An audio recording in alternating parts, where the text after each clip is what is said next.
أعوذ بالله من الشيطان الرجيم. بسم الله الرحمن الرحيم. ولا تتمنوا ما فضل الله به بعضكم على بعض للرجال نصيب مما اكتسبوا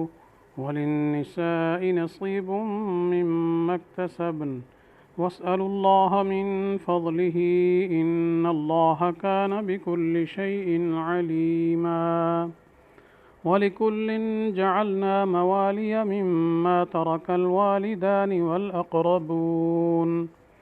وَالَّذِينَ عَقَدَتْ أَيْمَانُكُمْ فَآتُوهُمْ نَصِيبَهُمْ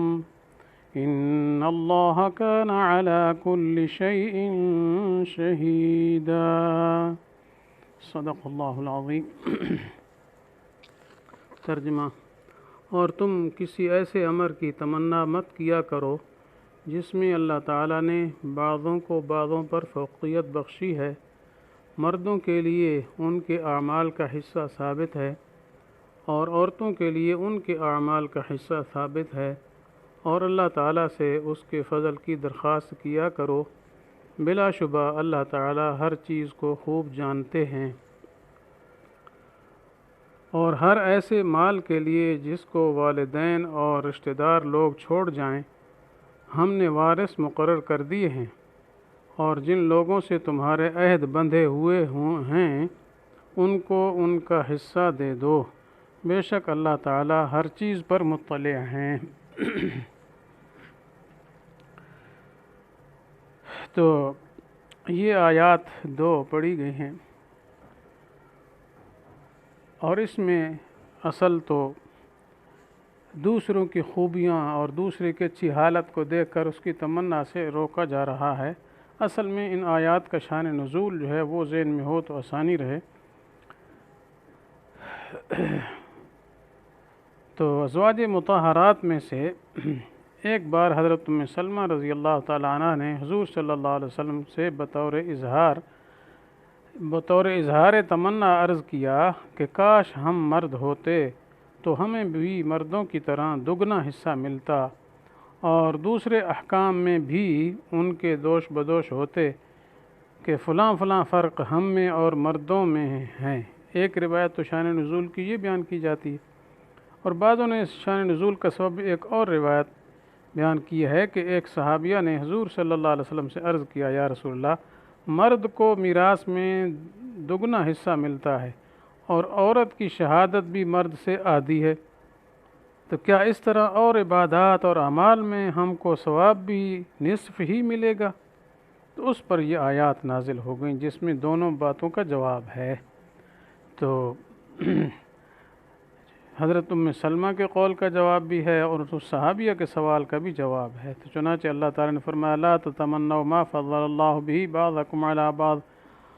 یعنی تم کسی ایسے معاملہ اور امر کی تمنا نہ کیا کرو جس میں اللہ تعالیٰ نے بعضوں کو یعنی مردوں کو بعضوں پر یعنی عورتوں پر فضیلت بخشی ہے. جیسے مثلا میراث میں مردوں کا دوہرا حصہ ہونا یا ان کی شہادت کا کامل ہونا، کیونکہ ایک مرد کے مقام 2 عورتیں بنتی ہیں شہادت میں. یا اس کے علاوہ اور جو چیزیں ہیں اللہ تعالیٰ نے مردوں کو فوقیت بخشی ہے. تو مطلب یہ ہے کہ اگر اللہ تعالیٰ کسی کو کسی امر میں فضیلت اور برتری عطا فرما دے اور اسے اس میں خاص ممتاز کر دے تو اس کی ہوس دوسرا آدمی نہ کرے، کیونکہ اس کی وجہ یہ ہوتی ہے اس سے پھر حرص پیدا ہوتی ہے اور ایک دوسرے میں حسد اور بغض کا کھاتا بن جاتا ہے. اور دوسرا یہ ہے کہ اللہ تعالیٰ چونکہ حکیم ہے تو جو کچھ اس نے کیا ہے وہ اس کی حکمت کے تحت ہے اور اس کی مرضی کے تحت ہے. تو اب یہ تمنا کر رہا ہے اس کے خلاف، تو یہ در حقیقت اللہ کی حکمت اور مشیت کی مخالفت ظاہر ہوتی ہے جو اللہ تعالیٰ کو پسند نہیں ہے. اس لیے فرمایا یہ اللہ نے جو فضیلت دی ہے تم اس کی تمنا نہ کرو. باقی عبادات میں جو ہے وہ اور بات ہے. تو اس جملہ میں اللہ تعالیٰ نے یہ سمجھا دیا کہ اللہ تعالیٰ نے بتقاضۂ حکمت و مصلحت جو کمالات و فضائل لوگوں میں تقسیم فرمائے ہیں، کسی کو کوئی وصف دے دیا، کسی کو کوئی دے دیا، کسی کو کم کسی کو زیادہ، اس میں ہر شخص کو اپنی قسمت پر راضی اور خوش رہنا چاہتی. اس کو کہتے ہیں رضا بالقضاء. جو اللہ نے دے دیا بس ٹھیک ہے. دوسرے کے فضائل و کمالات کی تمنا میں نہیں پڑنا چاہیے. تو اس کا نتیجہ وہی ہے کہ اپنے لیے رنج و غم، کیونکہ یہ جو خاص فضائل جو غیر اختیاری ہیں تو اس میں اب رنج غم کے علاوہ اور کچھ بھی نہیں ہوگا، جی خود غمگین رہے گا، رنجیدہ رہے گا، اور ساتھ ساتھ حسد کا گناہ بھی کیا ہے وہ کھڑا ہو سکتا ہے، تو بہرحال اور کچھ بھی نہیں ہوگا، رنج و غم اور حسد کے گناہ کے سوا کچھ بھی نہیں۔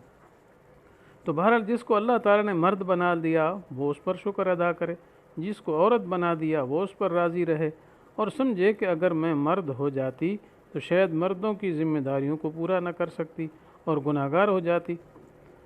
اسی طرح جس کو اللہ تعالیٰ نے خوبصورت پیدا کیا تو وہ اس پر شکر گزاری کرے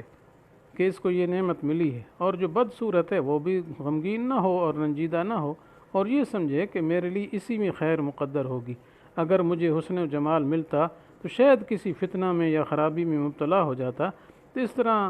جس شخص کے نسب کے اعتبار سے اعلیٰ خاندان کے مثلا سادات میں سے ہے تو وہ اس پر شکر کرے کہ یہ نسبت اللہ تعالیٰ کا خاص انعام ہے، اور جس کو یہ نعمت حاصل نہیں تو وہ اس فکر میں نہ پڑے اور اس کی تمنا بھی نہ کرے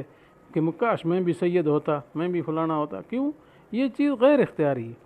انسان اپنی کسی کوشش سے یہ چیز جو ہے حاصل نہیں کر سکتا، تو اس کی تمنا پھر سوائے رنج و غم کے اور کچھ نہیں ہوگا، اور بجائے نسب پر افسوس کرنے کے اعمال کی فکر میں زیادہ پڑے، کیونکہ ایسا کرنے سے وہ بڑے نسب والوں سے بھی بڑھ سکتا ہے۔ جی ہاں، تو اس لیے بعض آیات قرآنی میں اور ارشادات نبوی میں اعمال کے اندر مقابلہ اور اعمال میں ریس کرنا، جی نیک کاموں میں دوسرے سے آگے بڑھنے کی کوشش کرنا، اس کو سعی کرنا، ٹھیک ہے اس میں کرے،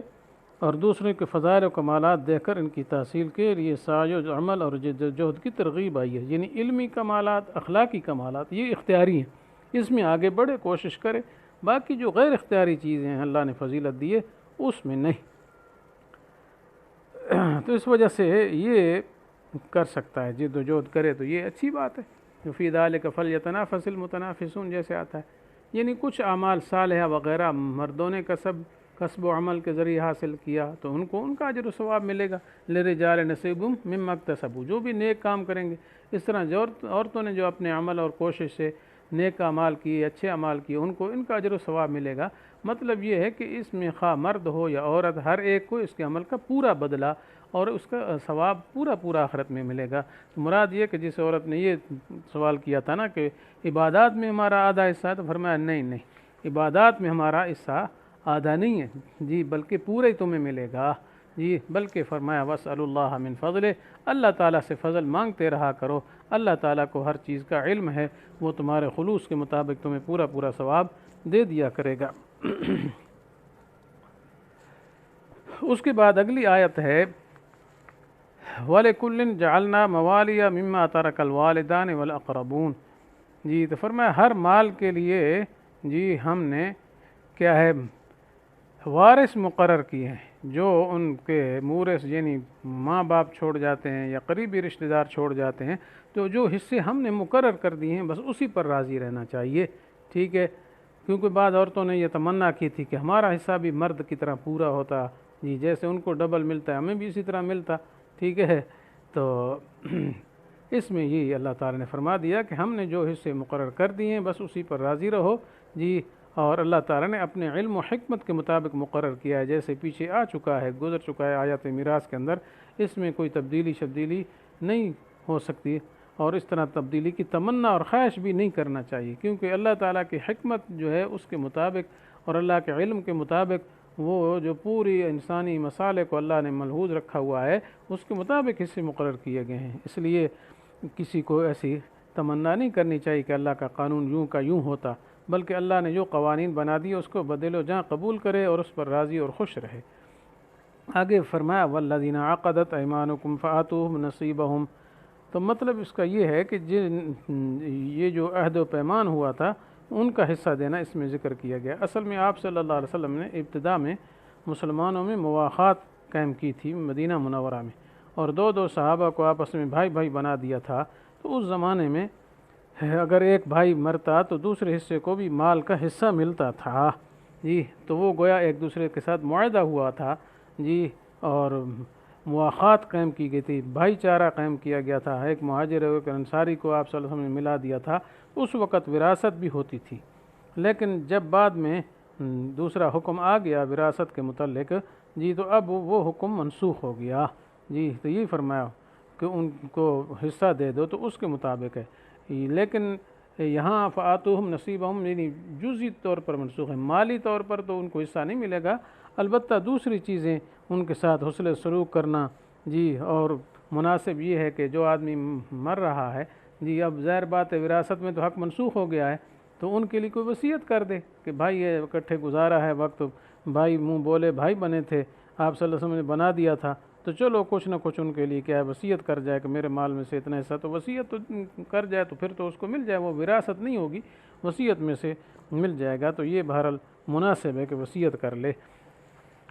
اور آگے فرمایا ان اللہ کان علی کل شیء شہیدا، اللہ تعالیٰ ہر چیز پر مطلع ہے، تو اس کا مطلب یہ ہے کہ اللہ کو ہر چیز کی اطلاع ہے، تو اللہ تعالیٰ نے جیسے حصے بنائے ہیں اسی کے مطابق ہی خوش اور راضی رہنا چاہیے۔ تو اللہ تعالیٰ سے دعا ہے کہ اللہ تعالیٰ ہمیں اپنے احکام پر پورا عامل بنا دے اور ہمیں صحیح خلوص کے ساتھ عمل کرنے کی توفیق نصیب بخشے، اور اس کے اوپر ہمیں اچھا بدلہ اور ثواب نصیب فرمائے۔ آمین۔ وآخر دعوانا ان الحمد للہ رب العالمین۔